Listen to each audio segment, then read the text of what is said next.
Okay, so I'm Keisha Hansard, and I'm Associate Director and the MBA Career Coach over in the Office of Career Engagement at Kogod. I'm really excited that we are, and I was just, if you came in a little late and you heard me saying I was excited that we're coming back to an in-person career fair, not to make it all about the swag, but it is sometimes super fun to see what employers have out on the table. I think I get excited about the giveaways because it is about branding and it is about marketing, right? And so sometimes I am fascinated with what someone will think is a great way to sell their products, services, their experience to get you to remember. So don't make it a total shopping trip, but definitely keep an eye out for what's going to be on the tables. Today, we're going to talk about elevator pitch. If you've got questions, go ahead and populate them in the chat, and then we'll just go ahead and answer. So I will go ahead and get started. I think that elevator pitch becomes very sort of this serious, heavy kind of a tone. And I want you to start thinking, and sorry, I'm at my home office and there's a very loud truck outside if you hear that. But what employers are hiring you for is qualifications plus motivation plus fit, right? Can you do the job? That's qualifications. So what skills are you bringing? What former experiences, academic major degree, things like that.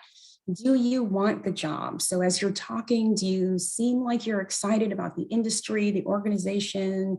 Maybe you use their hand lotion or something. And then the fit. And then the fit for the company or team. I find that fit can have a lot of bias.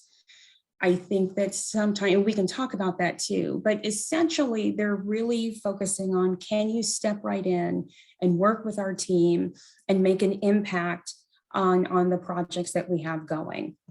And so in I almost want to say the old days, but I guess I shouldn't. So elevator pitch, developed with this idea that maybe a CEO or a venture capitalist gets on the elevator, you get onto, and in the ride up, you're able to sell them on an idea you have or on your product or a partnership or something like that. So elevator pitch for networking and career fairs stems from that. What happens if you have to elevator pitch and everything is virtual, right? So it's thinking of it as an introduction, I think has helped take some of the pressure off of my students, but also helps for the reframing of, I'm introducing myself to somebody new so they can hear my potential or start thinking about where I can help them make an impact. Or just, for you to just start a conversation going. So that's what I'm hoping that we're going to do today. So the uses that we typically see would be at a networking event, at a career fair. What I like about thinking about introducing yourself is in a job interview, you're either going to get, tell me about yourself as an interview question, or you're going to get, walk me through your resume. And so either of these, fine. But if you think about your elevator pitch ahead of time, it sort of helps you to get going on one of your questions. I've been at Kogod now for almost 4 years. And prior to that, I was in career services and admissions at the University of Maryland. And so I used to have the students do their elevator pitches in small groups in an actual elevator. And so you can tell me if that's a good or bad idea or not. Lots of giggling there. So I want to hear a little bit from some of you all. You can drop them in the chat. Where have you already started to introduce yourself? So it could be a fair, it could be a conference, could be someplace else. I'm just curious.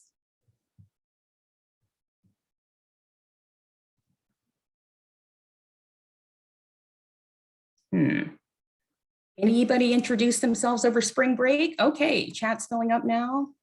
Summer job interviews, the airport, right off of a plane. Oh, I love it. Is that Feroz? Thank you. Summer job interviews, this is great. Anybody else?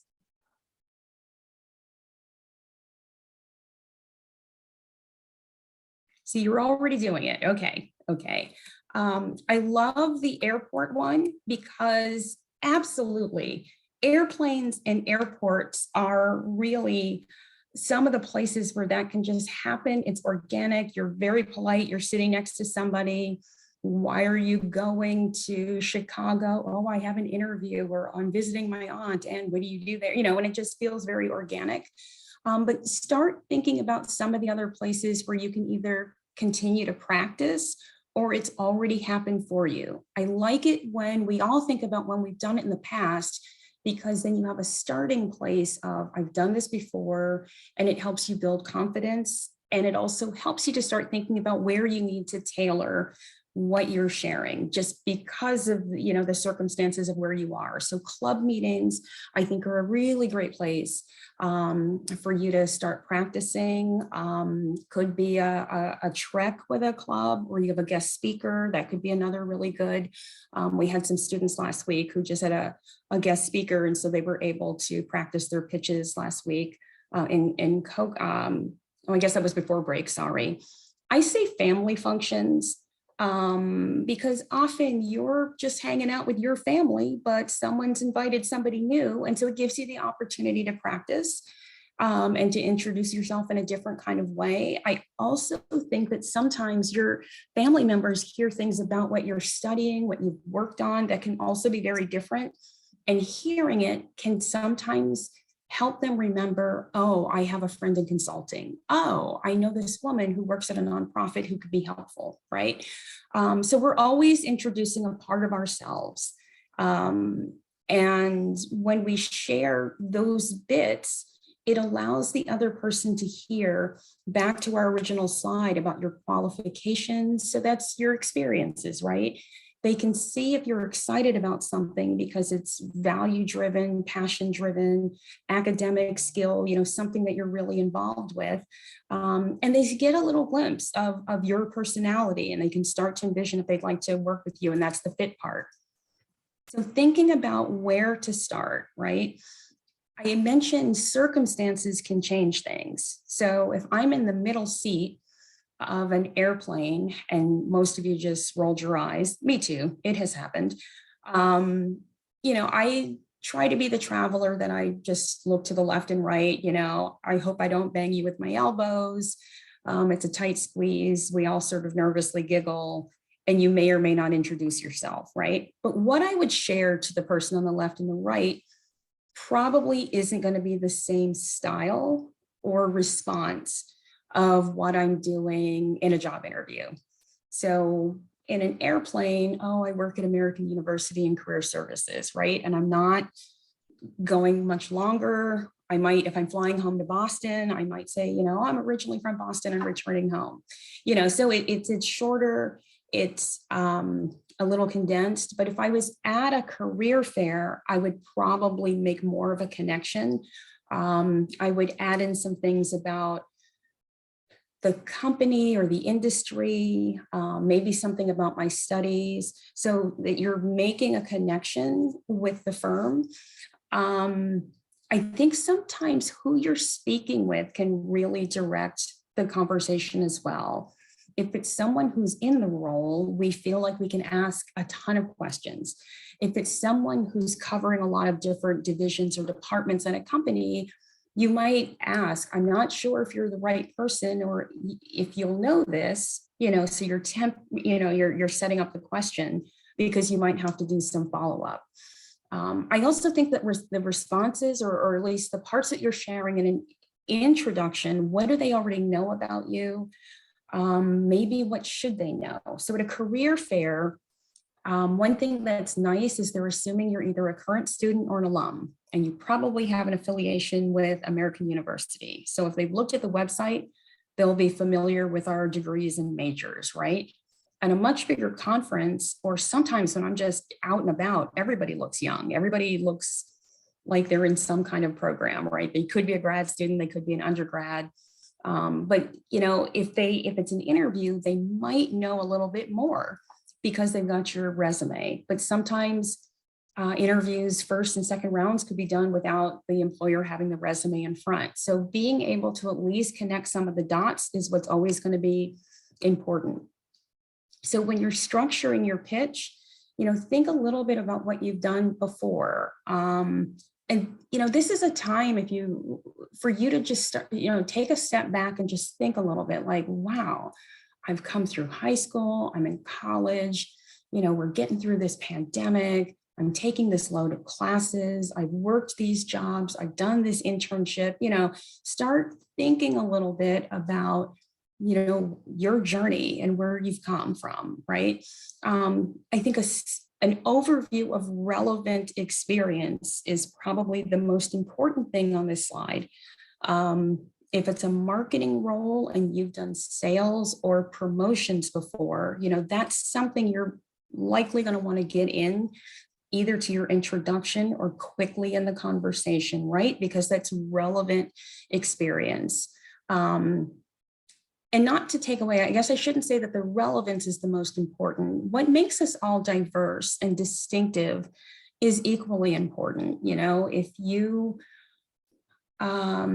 came to AU from overseas, if you've come from a different coast, if you were at a boarding school, if you switched majors, there are so many things that make us all diverse. And so it might not come up in your introduction, but know in your communication with an employer that you might want to fit in, one of the things that makes you unique. I've always been a person to do community service since I was in 6th grade, and so looking at nonprofits is a really comfortable place for me, so something that's just going to help the employer understand a little bit about who you are. What you want to do, if it's an internship, a co-op position, a full-time job, coming back to that piece about being motivated, start thinking about what it is that you're hoping to get either from the event or what you're discussing with an employer. So if it's an internship, it is good to identify that because it helps the other person start to focus on the internships they have available, and they're listening for your skills, what's open, where you can make a difference, projects you can work on. If it's a full-time role, then that person has to reset so that they're listening for full-time. And so remember, at a career fair, sometimes people are going back and forth as they're talking to students or alumni, so think about your goals. What are you hoping to get from the experience? And you may or may not know. But if you know that you want to use the classes you've had so far on some actual projects, if you know that you want to get into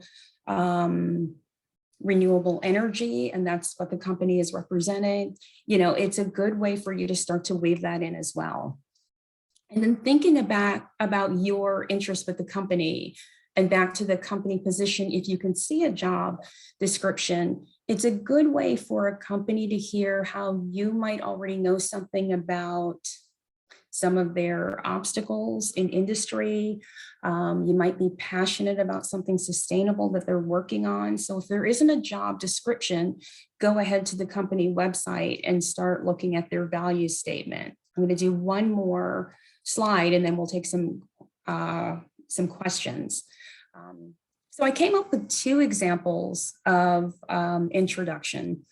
And so this is imagining that we are in person just because the career fair is coming up in person, but this could also be done on Zoom or over the telephone. And hi, I'm Keisha. I'm fascinated by how technology can make business more efficient. I'm a sophomore and I'm studying management and IT. So far, my internships and work experience have been in general management.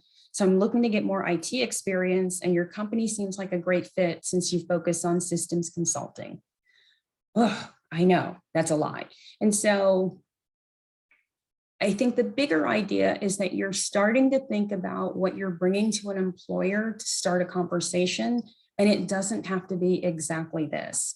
What I do like about the sample, and so as a team, we have these presentations that we've come up with, like sample examples for our different workshops. What I do like is that this shows that the student or alum has already started to look at the company, the focus on systems consulting, or how they're integrating management and IT. And so there's that alignment there. If I did this another way, still same Keisha. Hi, my name is Keisha. I'm originally from Boston and I'm a sophomore at the Kogod School of Business. I'm looking at summer internships. I'm studying management and IT, and my internships and work experience have been in general management. So I'm really looking to gain more IT experience. I read the description for the summer intern analyst 1 position. Can you tell me more about the projects?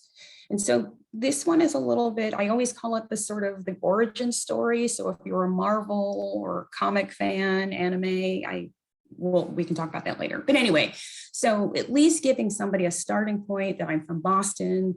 Often people want to know if I'm a Red Sox fan, and then they might be from New York. And so we can also deal with that later. But sometimes it's just a way that people are going to jive you, good naturedly, and you start making a connection. Using this approach also sometimes helps the listener know that you're a sophomore and not maybe a first-year graduate student. I'm starting to hone in on what I'm studying without going through my whole transcript, and then getting in there a little bit about the goals that I'm looking for, getting some more IT experience, letting them know that I've already looked at least one job description, because it just helps them know that I've already started to look at the company and what they might be requiring. Something specific about the projects. Can you tell me more about the projects? That's a great way to keep a conversation going. And hopefully they have an answer. I guess I should say that too. It depends on who's in the booth or behind the table. But what it does is it helps you introduce yourself and then start a dialogue to get some information back, which is always going to be helpful down the road. And so I'd like to stop sharing and open it up for some questions. And so I'm not sure, can we camera on for everybody, or? Let me look into it. Okay. We may or may not be, but I can start taking questions from the chat.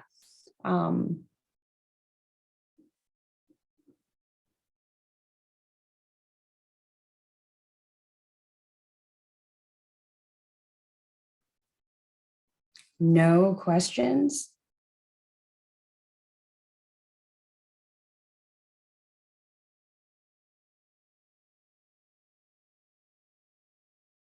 Adelia, you said you had summer job interviews. So have you been using elevator pitch to network, or answering, it looks like answering some questions maybe?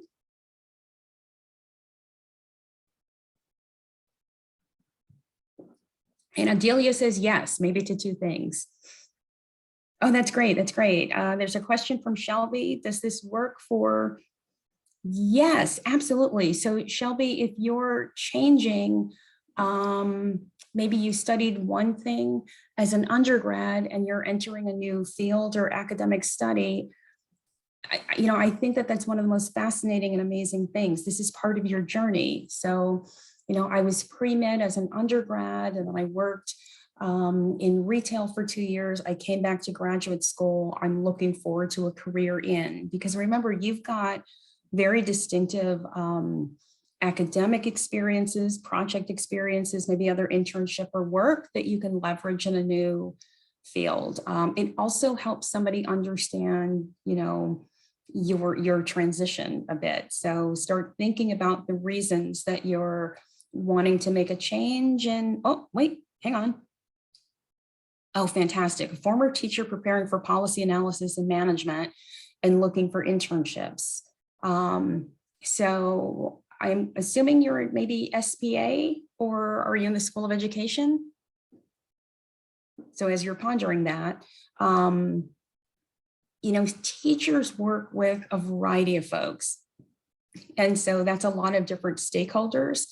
So start thinking about what parts of policy, and you're already helping me here. And SPA, yes. Okay, so in social areas, one being in education. This is great. One of the greatest things I think about anyone that's ever been in education who's been a teacher is that you've been in the classroom. So you really understand the perspective of students. So if you're going into technology, into policy, so many different things, you're always able to, really represent the kind of partnerships you've had to build with parents, with other teachers, with administrators, things about budget, all of it.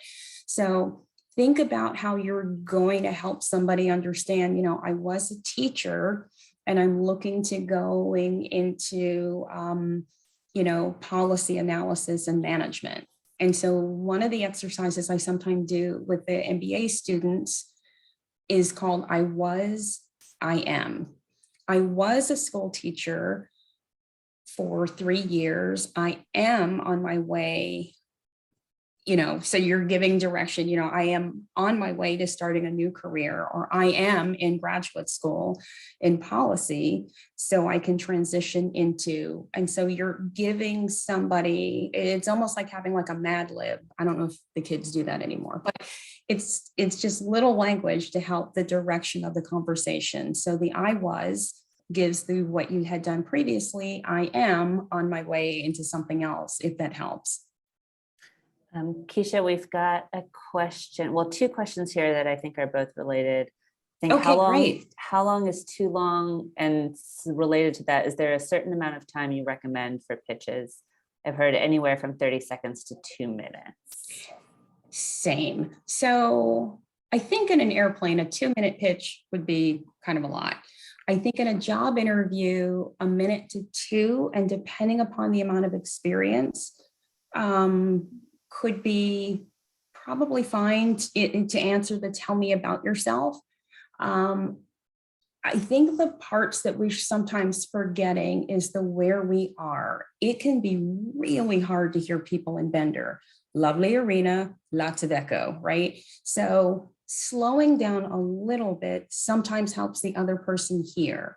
Masks, super hard, right?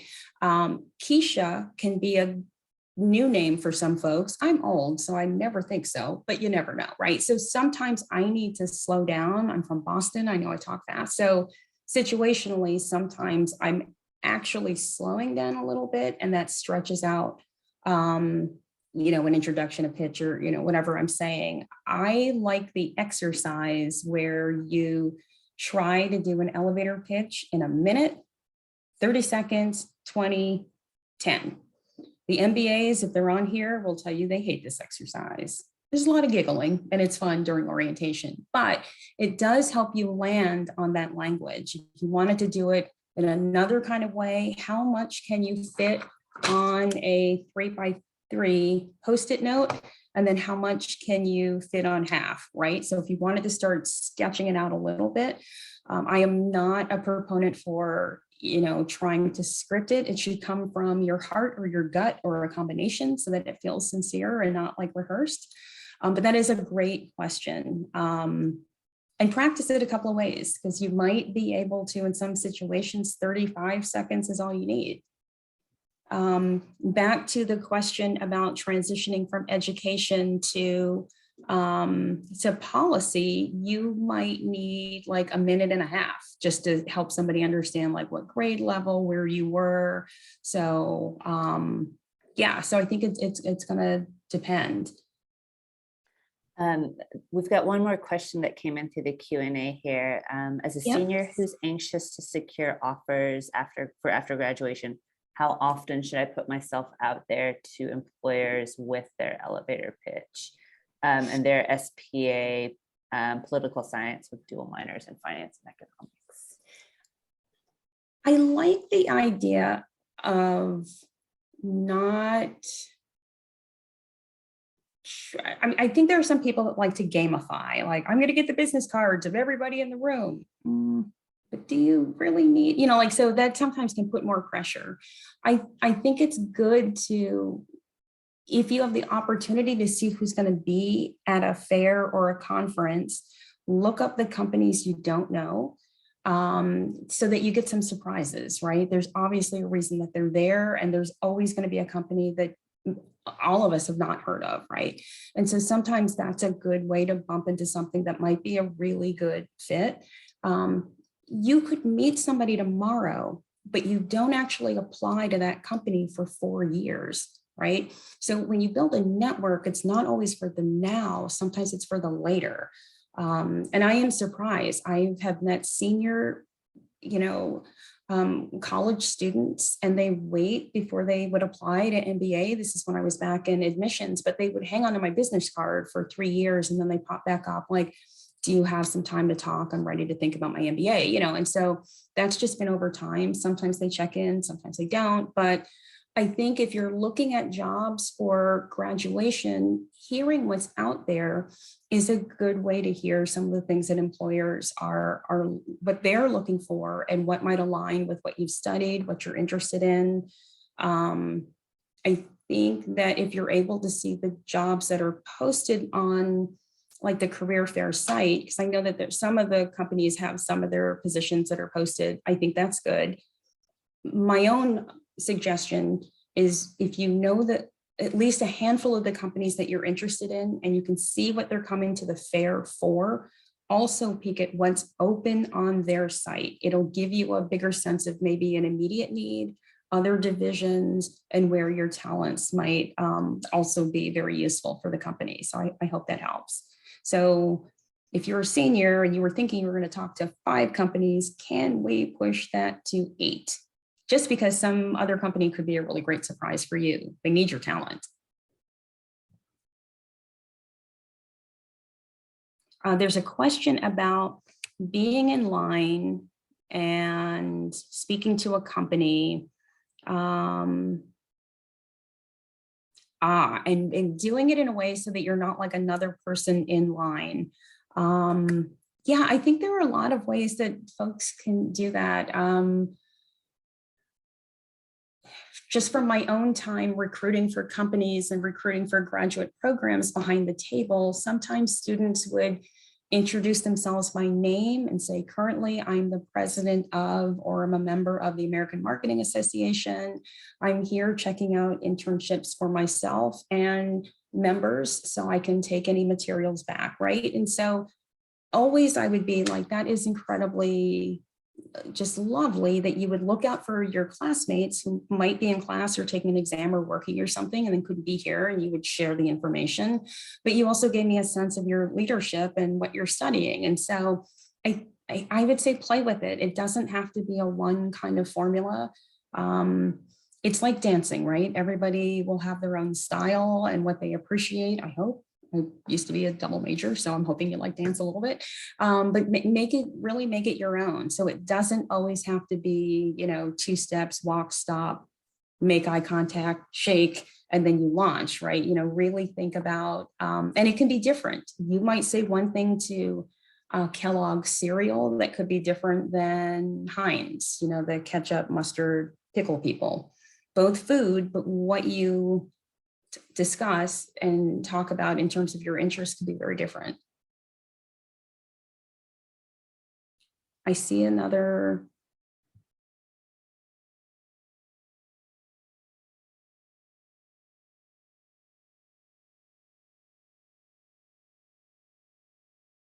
Okay, so it looks like the question is, when we are asked to walk through our resume, should we briefly mention what we're doing over the summer? And such as, I'm really excited to start learning more about X, and so at X firm, which will help better prepare you for an opportunity at. So I suppose if you're networking, if you already have an internship and that, say, you're going to have an accounting internship at EY, you can mention to an employer, or someone you're networking with, I'm going to be at EY over the summer in an accounting internship. I'm really excited to work on these projects. And then it will help me have a, better sense of what else is available, but try to get back to the company, the other company, what I'm listening for are what kinds of opportunities will be available once I'm looking for full-time roles after graduation, so you don't need something now, but you're helping them understand that you're listening for other opportunities for later in the summer or later after the summer. And so it just helps them to redirect opportunities, it gives you the opportunity to ask some questions about hiring cycle, maybe what they're looking for, locations, events, things like that. We've got 2 more questions that came in through Q&A. Sure. What are some examples of framing fit into a pitch? How customizable should it be to the audience or purpose? Oh, that is really great. One of the things that I like about, if I say your generation, I sound like I'm like Wilma Flintstone, but one of the things that's always been inspiring for me is, as you all as students feel like you're younger and younger, there are things that you care about that maybe either we didn't have the opportunity to work on with companies, or it just wasn't promoted as much. And so if you have a passion for community engagement, making certain kinds of technology more accessible, if you're looking at, something that the company might also share a common either value, or they're doing service there, or their projects or consumers are there, sometimes that is another way to demonstrate fit. If the company, and you can look on the website, and I know company websites then start to all look the same. Everyone's having a great time. Their hair is always all together and all the things, right? But if they really are emphasizing team and collaboration, you can also, highlight some positive experiences you've had working on teams at work, at an internship, community service, in the classroom.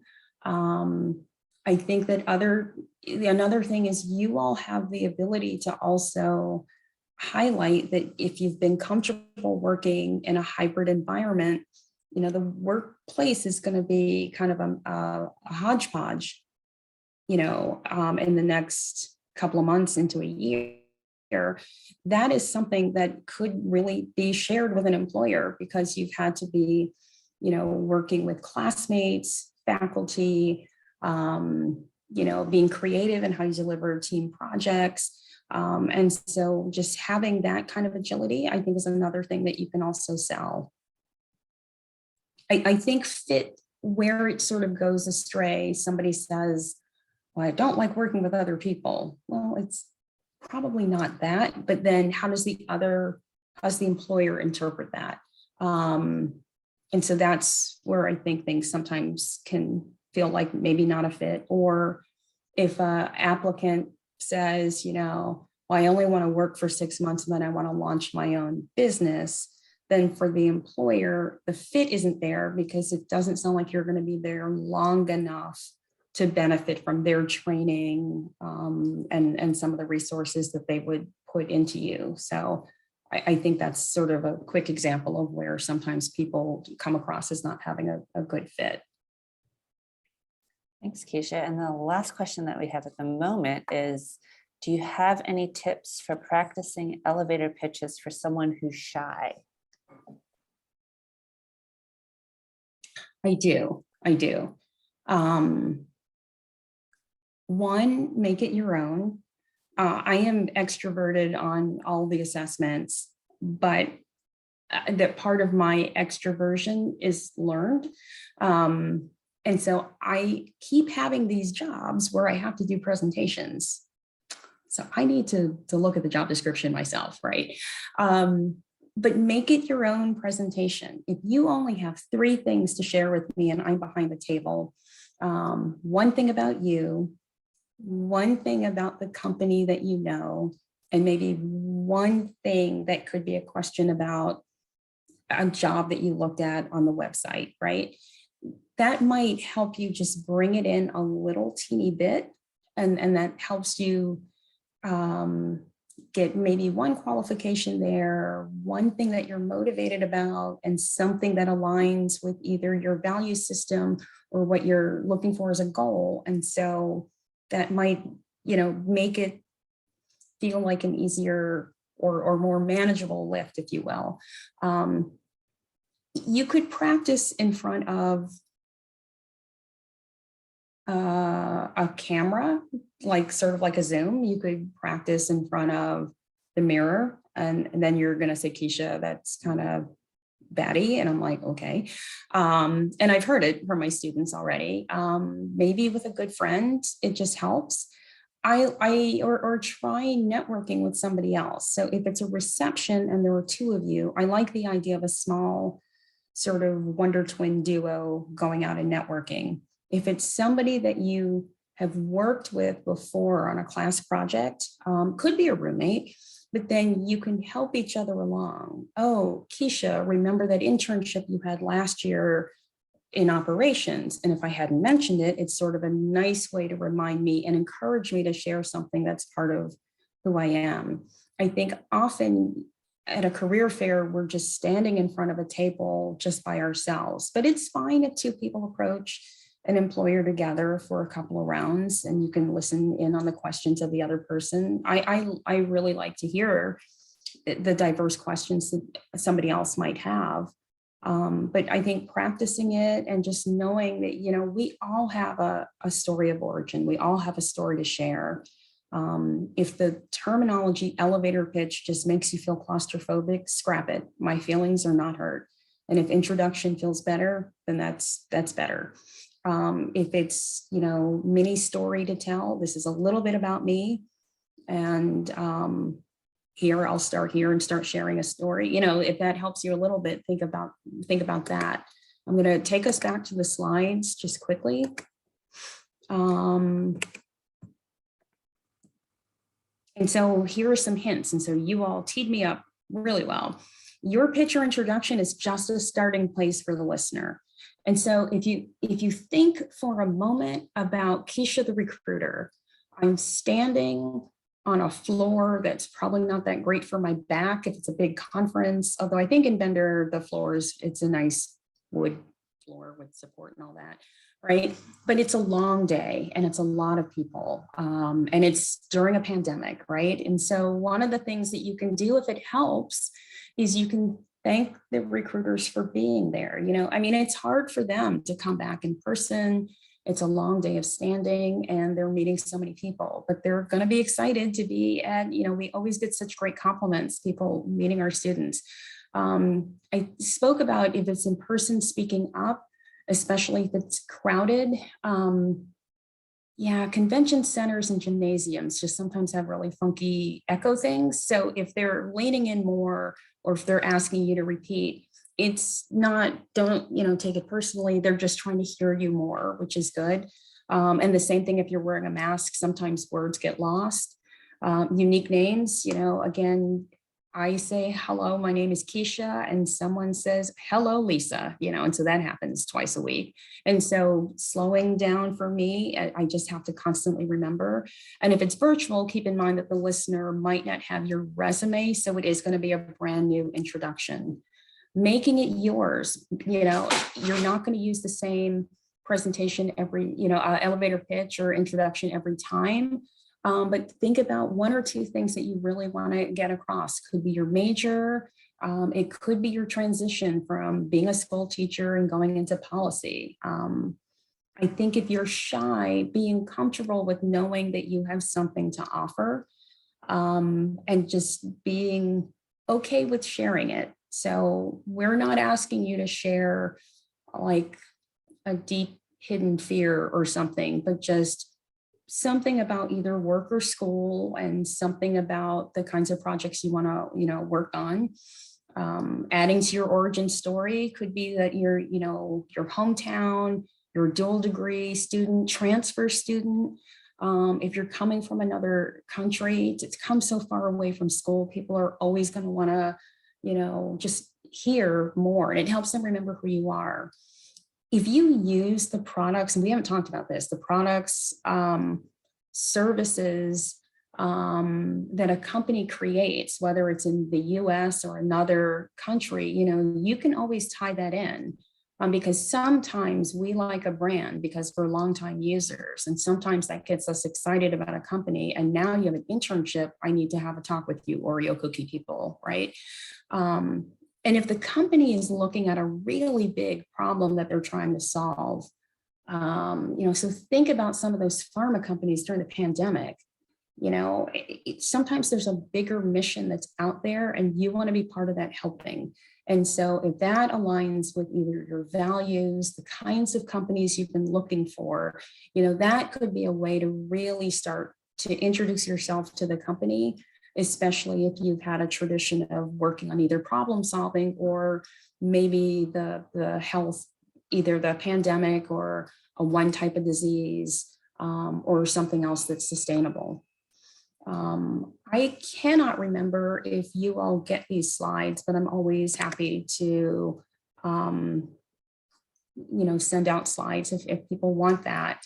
I think one of the things that's great about the career fair is, or any kind of networking event, there are other people that are going to be around. So you can always sort of listen in a little bit just to hear how somebody else might introduce themselves. If you're standing in line, say Bank of America is in line, you can always lean in a little teeny bit, protocols for safety, but just to hear the question ahead of you, because sometimes then you don't have to ask that question. If it's on your list, you can use another question.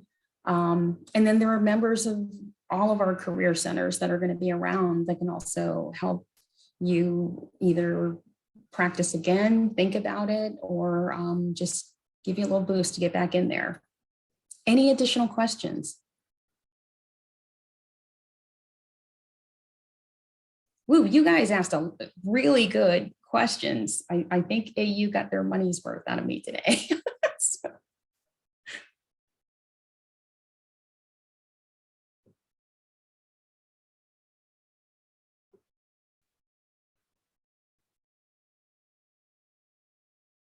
I am not seeing any more questions. And I don't see any in the Q&A. I did figure out how we could make everyone get on camera. I have to make everyone a panelist, which is fine if you want folks to practice. That's okay. But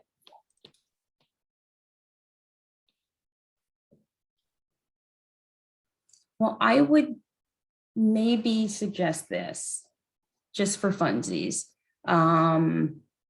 Go ahead and introduce yourself to yourself in the mirror and do it for a minute. Pretend like you're meeting your clone in the hallway mirror and go ahead and set the timer on your phone, do it for a minute. And you can record it because then you can hear what you are trying to get out and what you feel is important. And if it helps you to focus, pick an employer ahead of time. And then, hi, Mattel, my name is Keisha Hansard, and just launch into it. Do it again for 30 seconds, 25. The 5 second, the 10 second, it's super, and then stand back because we usually all just spit a little bit on ourselves, sorry. But what are you landing on? What language are you using? You are going to get loosened up because you are going to be giggling a little bit. And if you have roommates, maybe they can help you and not laugh and giggle with you. But it could be a really good way to start hearing what you're landing on. A capstone project, an internship, a career pivot. I started as pre-med, but I really discovered what I wanted to do is, and so how did that come about? And it just helps the listener to see all of us individually.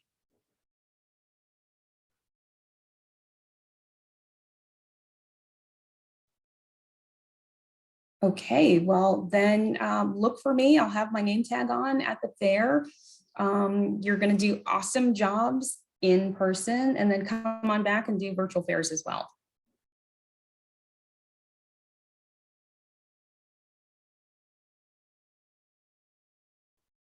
And then I will drop my email. Oops.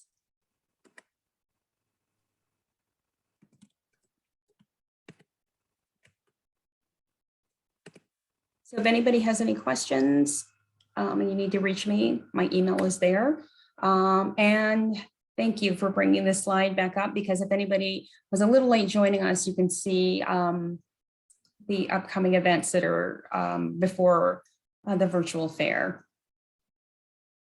The in-person fair and then the virtual fair. Yeah, we've got Resumes 101 tomorrow. If you want to ask questions or just get the general layout overview.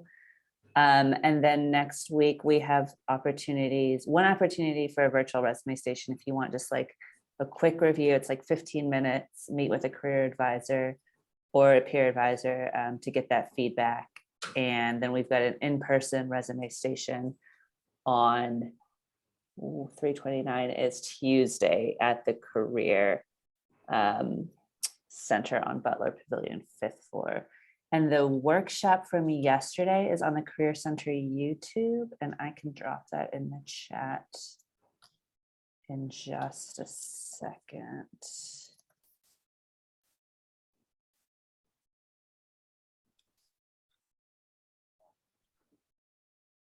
And as Linda is bringing that up, one of the things that's really great is that when you go into Handshake, you can see which employers are coming. So you can start going in and starting to look at the jobs that they have, a little bit more about the company. I'm dropping my email in one more time.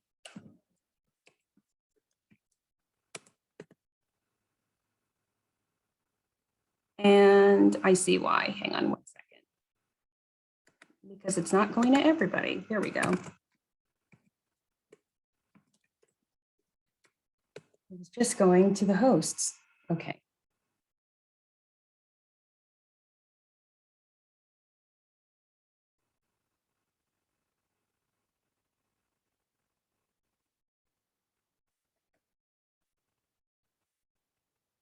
Oh, great. The recording from yesterday.